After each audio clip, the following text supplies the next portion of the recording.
morning, or depending when you're watching this, good afternoon, good evening, or good night. My name's Ross, and as always told, I had a voice radio, so today we're going to be looking at a Gumshoos card, a new Gumshoos card, that is going to be coming out in Ultra Prism, the upcoming Pokemon trading card game expansion. I quite like this new Gumshoos. It wasn't bad enough to be in my pointless Pokemon card videos, no. It was, in fact, good enough that I thought, you know what? This boy deserves his own card, his own video about that card. So let's have a gander. Now it is a colourless Pokemon, which means nothing is being hit for weakness, which is a little bit sad. And as you might expect, it is weak to fighting, which is a big deal, because Buzzwole is absolutely everywhere at the moment. Buzzwole's seeing a lot of play. Buzzwole will run through you. Bit of an issue. The good news is having 110 HP means that in fact Buzzwole with a strong energy will only do 100.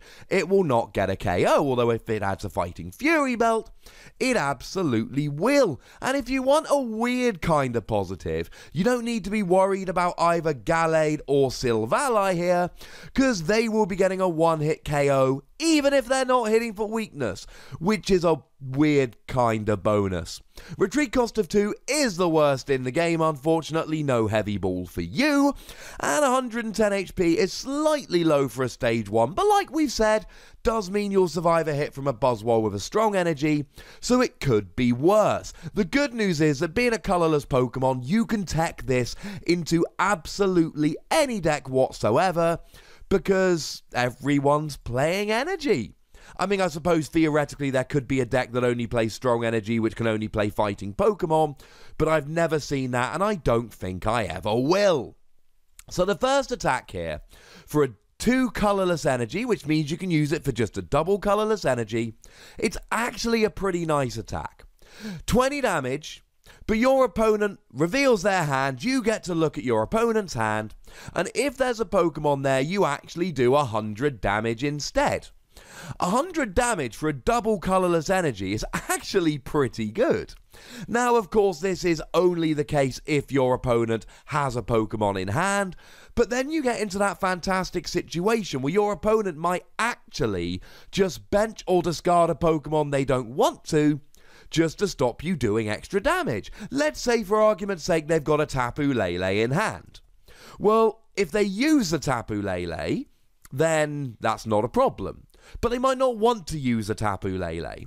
So either they keep it in hand and you do 100 damage, or they play it to the bench and search a supporter they don't really want right now, and then you can play an N, so they've just played a Lele to the bench for no good reason, or they telegraph exactly what they're going to do. So if they, I don't know, grab a Guzma, for instance, then you might go, oh, they're about to Guzma up and KO my damaged bench Pokemon, so I shall go and play an Ace Roller to stop them doing so. It gives you extra information. Or maybe they discard the Tapu Lele, in which case that Tapu Lele is not available for them to use later on in the game, so you still get an advantage that way. And all of this is done just to stop you doing the extra damage, which, as far as I'm concerned, ladies and gentlemen, is absolutely fine by me. I mean, Silvally does 120 for free energy. Now, I know they do also accelerate energy, which really helps, but in that context, 100 damage for just a double colourless energy really is quite good. And let's not forget, this is a non-GX attacker. When Gumshoos goes down, you only give up a single prize. So that's pretty nice in terms of efficiency. And if nothing else, you get to look at your opponent's hand. This is great information. This means that you can look and know what your opponent is likely to do the following turn. Now, there's every possibility that your opponent has a Professor Sycamore in hand, so actually next turn they're going to play the Professor Sycamore and you don't know exactly what they're going to be doing. Fine, but you know what? It still gives you extra information. Now, it's always better to look at your opponent's hand during your turn, so you can react to that, because if they play a supporter, like I've said, they end up with a new hand anyway, but information in the Pokemon trading card game is always a good thing. Being able to look at your opponent's hand to get that information could give you a real leg up in the game. Here's my biggest issue with this attack, though. it doesn't hit the numbers. So if we look at some regularly played, widely played support Pokemon, things like Registeel in metal decks or Volcanion in fighting decks, they've got 130 HP, and they're non-GX Pokemon, so you don't get to use Choice Band here, which means you're only doing 130. Even if you go a little bit over the top here and use a Professor Kukui, which I don't think you will, but even if you do, you're still only hitting 120. That's not particularly good. And you're nowhere near KOing any GXs if you add a Choice Band and do 130. The good news is here, you will be basically 2-hit KOing everything. Non-GX Pokemon, even really beefy boys like Mamoswine, don't have 200 HP, so you can 2-hit KO that quite easily. And then, of course, even these really big beefy GXs like Metagross GX have 250 or less, so your 260 with a Choice Band will get a nice easy KO on them. But then we're in that awkward situation where first of all you need to survive for a turn without getting KO'd, and secondly your opponent needs to have a Pokemon in hand on both turns, or else you're not actually doing very much. Because remember, if they don't have a Pokemon in hand, you are only doing 20 damage. Now, one thing I really love about this new Gumshoos is that it has great synergy with Gumshoos GX. Gumshoos GX has the fun ability Search the Premises, which just allows you to look at your opponent's hand once during their turn. So now you get to know whether you're doing 100 damage or whether you're doing 20. They both evolve from Yungoos, so if you are playing a Gumshoos deck, and even if you don't play a Gumshoos deck, I did a video not that long ago where I made a fairly impassioned argument that Gumshoos GX should see more play.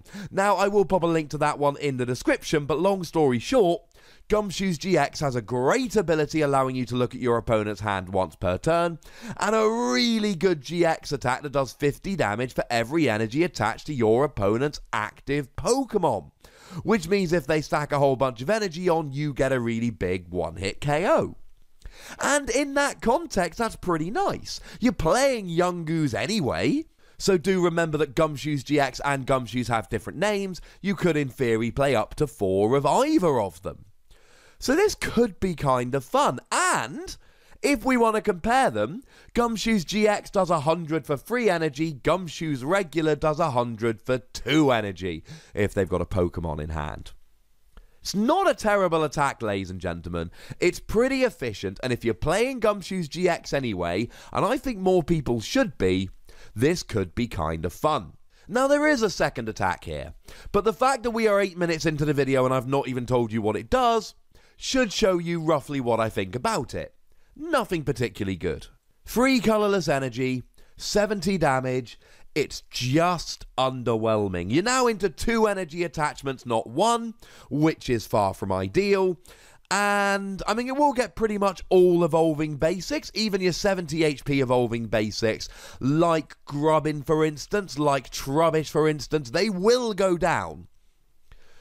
But for free energy on a stage 2, I just can't really say much good about this. It's not a particularly good attack. It's not a reason to use Gumshoos. And if you find yourself doing 70 for free energy, then that is not a reason to play this Pokemon. I don't think you're playing the game correctly. Sorry about that. But overall, it's a fun attack. You're hitting 100 for a double colourless energy, and if it wasn't for Gumshoos GX, I don't think I could recommend this Pokemon at all. But the fact that you've got the synergy with an existing Pokemon that should see a bit more play, I think makes this not a terrible card. I'm giving it between 2 and 3 Wassies. We don't give half Wassies. That would be barbaric. This is one of those Pokemon to keep in mind, because if you ever tech in a Gumshoos GX, which you probably should occasionally, then all of a sudden, you can then use 100 damage for a double colourless energy, which is a pretty good attack and used at the right time, could swing a game. And as a side note, look how great the artwork is for the new Yungoos from this particular set. Look how cool it is! No relevance, I just think it's great and I'd like you to acknowledge it. But ladies and gentlemen, as always, I want to know what you think about this particular Gumshoos? Let me know in the comment section. Go nuts! Be nice. Make sure you like this video, subscribe to this channel, follow me on Twitter at the Wassy, and Twitch for some live action at twitch.tv/PTCGRadio. If you want to support the channel, get some bonus podcasts, etc., you can do so by going to patreon.com/PTCGRadio. But by far the most important thing, as always, is to look after yourselves until next time. Thank you very much for watching. My name's Ross, and you've been watching PTCG Radio.